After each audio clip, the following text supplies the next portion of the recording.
Bapak Ibu yang dikasihi oleh Tuhan, mari kita masuk dalam renungan singkat pada hari ini.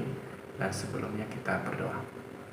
Bapa di sorga, Tuhan Yesus yang kami puji dan Allah yang kami sembah, kami ingin merenungkan sebagian dari firman Allah pada hari ini. Berkati kami sehingga kami bisa mendapatkan kekuatan lewat firman Tuhan ini. Terpujilah Engkau Bapa, dalam nama Tuhan Yesus kami berdoa. Amin. Tema pada hari ini yaitu melepaskan rasa sakit. Diambil dari Kolose 3 ayat 13. Saya membacakannya. Sabarlah kamu seorang terhadap yang lain, dan ampunilah seorang akan yang lain. Apabila yang seorang mempunyai keluhan terhadap yang lain, sama seperti Tuhan telah mengampuni kamu, perbuatlah juga demikian. Kita tahu bahwa hidup kita ini adalah makhluk sosial. Kita saling membutuhkan antara satu sama lain. Kita saling bergantung antara satu sama lain. Untuk itu, di dalam menjalani kehidupan ini tidak bisa berjalan dengan mulus. Pasti ada ketersinggungan antara satu sama lain. Kenapa bisa terjadi demikian? Kalau kita coba melihat Bapak Ibu bahwa hidup kita ini terbentuk dari setiap keluarga yang berbeda-beda. Dalam satu keluarga saja, dalam beberapa orang anak, karakter itu berbeda. Cara mendidik itu berbeda. Cara hidup itu berbeda-beda. Ketika cara hidup berbeda, ketika cara didik berbeda, dan ketika ngomong berbeda, maka ada satu ketersinggungan. Ada yang menciptakan satu rasa sakit terhadap satu dengan yang lain. Berarti hal itu wajar. Tetapi ketika terjadi hal demikian, tidak begitu gampang kita melepaskan yang namanya rasa sakit.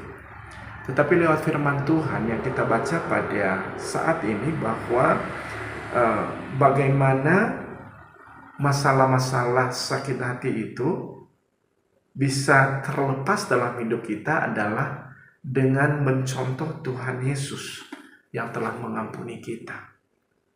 Tuhan Yesus datang ke dunia ini untuk menyelamatkan hidup kita, untuk melepaskan kita dari segala macam penyakit termasuk sakit hati. Bagaimana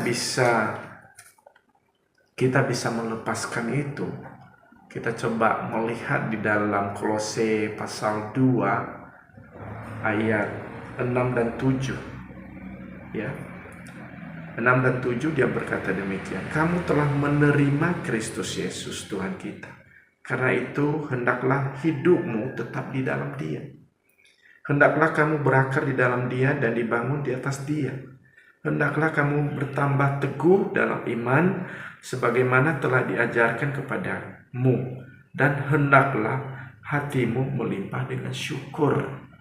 Nah, supaya kita bisa mengampuni, maka kita harus dipenuhi oleh Kristus hati kita ini.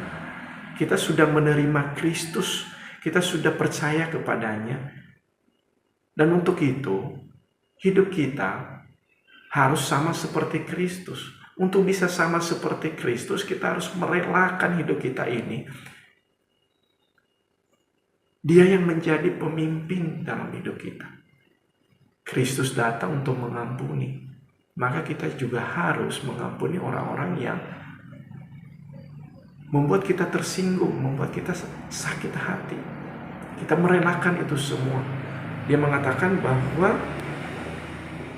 kita harus berakar dalam Dia. Ketika kita belajar mengenai Tuhan, ketika kita mengenal Tuhan lebih dalam lagi, mengenal Tuhan lebih memenuhkan hidup kita, maka hidup kita sama seperti Kristus, merelakan itu semua. Ketika Dia mati di atas kayu salib, Dia dipukul, Dia diludahin, Dia dimaki-maki, Dia diolok-olok, dan Dia merelakan itu semua, bahkan tidak memberikan satu perlawanan pada waktu itu. Kenapa? Karena tujuannya harus tercapai. Tujuan kita ada di dunia ini adalah untuk memuliakan nama Tuhan. Tujuan kita adalah membuat orang supaya banyak orang percaya sama Tuhan. Untuk itu, ketika ada rasa sakit hati itu, kita merelakan semua. Karena tujuan kita bukan untuk rasa sakit. Tujuan kita untuk memenangkan orang-orang, untuk membawa orang-orang kepada Kristus supaya mereka percaya bahwa Yesus itu adalah penyelamat dalam hidup ini. Yesus mengampuni siapa saja, dan begitu juga kita. Kita harus mencontoh Kristus dalam hidup kita. Kalau kita tidak bisa seperti begitu, rasa sakit terus-menerus menghantui kita. Ketika tersinggung sedikit, sakit ada lagi. Tetapi ketika sudah terbiasa sama seperti Kristus mengampuni, maka apapun yang akan terjadi, apapun kata-kata orang terhadap kita, kita merelakan. Dan di ayat terakhir, di ayat 7 itu dia mengatakan bahwa hendaklah hidupmu melimpah dengan syukur. Kita tetap bersyukur dalam segala hal. Ketika tersinggung ada, kita bersyukur perbedaan-perbedaan terhadap orang lain. Kita melihat orang yang baru, cara dia berkata-kata, cara dia menyampaikan sesuatu, kadang-kadang kita nggak mengenal dalam hidup kita. Tapi ketika dalam Kristus, kita bersyukur atas semuanya itu. Semoga Tuhan memberkati kita, dan semoga rasa sakit itu terobati dalam hidup kita. Tuhan memberkati. Amin.